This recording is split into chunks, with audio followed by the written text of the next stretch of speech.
डकार को मैं वायु की उल्टी कहता हूं। वो क्यों कहता हूं? स्टमक में यदि भोजन गया और स्टमक में कोई ऐसी सेंसेशन हुई कि ये भोजन ठीक नहीं है, तो वो भोजन नीचे की तरफ शिफ्ट नहीं हो सकता, इंटेस्टाइन की तरफ।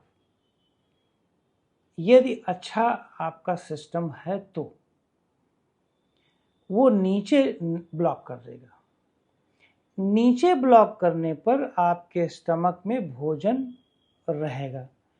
स्टमक में भोजन रहने से अब क्या होगा, भोजन ऊपर की तरफ फेंका जाएगा, क्योंकि वो फर्मेंट होगा, सड़ेगा, तो वो वोमिटिंग के थ्रू, उल्टी के थ्रू बाहर निकाल देगा।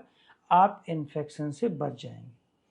इसीलिए हठ योग की क्रिया में बाघी क्रिया होती है।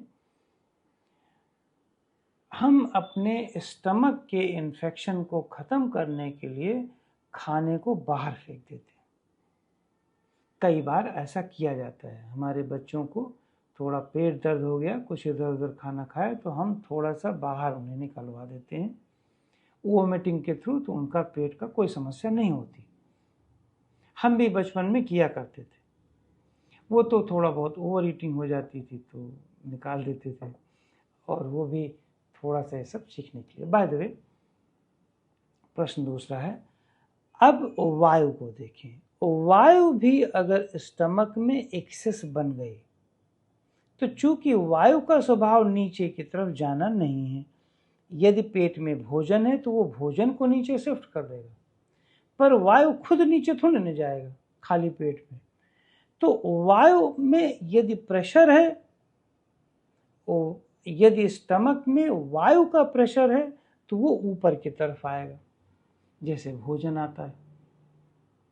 ऊपर की तरफ आने का मतलब डकार। डकार का मतलब वायु की उल्टी। यदि एक सामान्य भाषा में विंड वोमिटिंग, वायु की उल्टी या रिफ्लक्स, किंतु ये एसिड रिफ्लक्स नहीं है। अम्ल जिसमें एसिड बाहर आता है, खट्टापन आता है, वो बिल्कुल भी नहीं। ये dry, raw, smell-less, without acid वाली रिफ्लक्स है, ओनली एयर रिफ्लक्स। बहुत सारे लोग इसमें ये भी कहते हुए पाए जाते हैं कि आप जब खाना खा रहे होते हो तो आप विंड को इनटेक करते हो। वो 10% है। 10% वो इसलिए है क्योंकि आप इतनी जल्दी जल्दी खाना खा रहे होते हो कि विंड अंदर चली जाती है। वो इसलिए क्योंकि भोजन का न तो टेस्ट हो रहा है, भोजन को निगल रहे हो, और आप हाइपर एक्टिव माइंड हो, रेस्टलेस माइंड हो।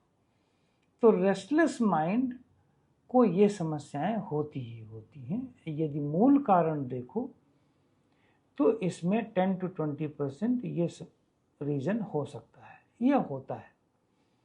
किंतु यदि और रीजन देखो तो जितने भी रेस्टलेस लोग होते हैं, वो उनके स्वभाव में क्या होता है, वो अपने शरीर के हिस्से को खींचते हैं। यदि रेस्टलेसनेस के ही नेचर को थोड़ा और डिटेल में ले जाओ तो खास करके वो स्टमक के हिस्से को खींचते हैं। जैसे कोई बोल रहा है तो स्टमक को खींचा, जैसे रेस्टलेस लोग जैसे बोल रहे हैं तो हाथ की मूवमेंट बहुत है, बोल रहे हैं पैर की मूवमेंट हो गई। अब नोट करो, बोलते समय आप पैर को क्यों हिला रहे हो, इसकी कोई लॉजिक समझ में नहीं आती। क्योंकि पैर एक कर्मेंद्रिय है, इसका कोई मतलब नहीं। बोलते समय हाथ को क्यों बहुत ज़्यादा हिला रहे हो, एक्सट्रीम।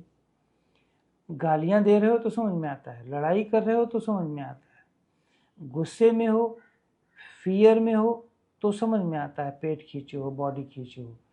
पर एक नॉर्मल लैंग्वेज में, नॉर्मल रूटीन में जो आप काम कर रहे हो, उसमें कर्मेंद्रियों को बहुत खींचने की आवश्यकता है नहीं। यहाँ तक कि जैसे आप बोल रहे हो तो आपको बहुत ज़्यादा लोग माथा खींचे रहते हैं, माथे को क्यों खींचो?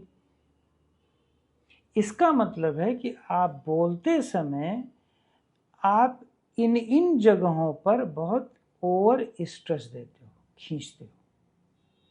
जब ओवर स्ट्रेस देते हो तो उसमें स्टमक का भी हिस्सा, डायाफ्राम का भी हिस्सा आ जाता है। तो मूल यदि चीज देखोगे तो आपको ये मिलेगा कि आपका डकार का मूल कारण ये रेस्टलेसनेस में जो इंद्रियों को खींचते हो, इंद्रियों में एक्सेस खिंचाव प्रोड्यूस कर रहे हो, वो है। यदि वो है तो समस्या का समाधान दवा से कैसे निकलेगा? समस्या का समाधान बहुत भोजन में नियंत्रण या प्रिकॉशन से कैसे निकलेगा? नहीं निकल सकता। समस्या का समाधान सिर्फ इसी से निकल सकता है कि उसे लूज और रिलैक्स कैसे करो। लूज और रिलैक्स करने के लिए यौगिक टेक्निक से अच्छी कोई टेक्निक नहीं हो सकती।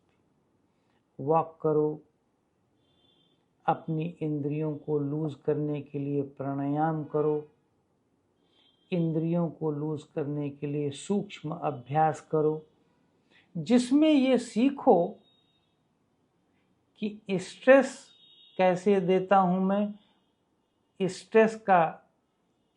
जिसमें ये सीखो कि मैं स्ट्रेस कैसे देता हूं, जिसमें ये सीखो कि मैं स्ट्रेस को लूज कैसे करता हूं, ढीला कैसे करता हूं। यदि ढीला करने में कामयाबी हासिल हो गई तो 100% आपकी डकार से संबंधित समस्या का समाधान हो जाएगा। अन्यथा यही विंड आपके नाभि के ऊपर के जितने भी हिस्से हैं उनको सबको बीमार कर देता है। नाभि के हिस्से को के ऊपर आप समझ सकते हैं मेजर ऑर्गन है। नाभि के नीचे तो इंटेस्टाइन ही है, नाभि के ऊपर तो सब कुछ वही है, चाहे हार्ट हो, चाहे लंग्स हो, चाहे लिवर हो, पैंक्रियाज हो, डायाफ्राम हो, कुछ भी आप देख लो, मेजर से मेजर ग्लैंड भी इसी के ऊपर है।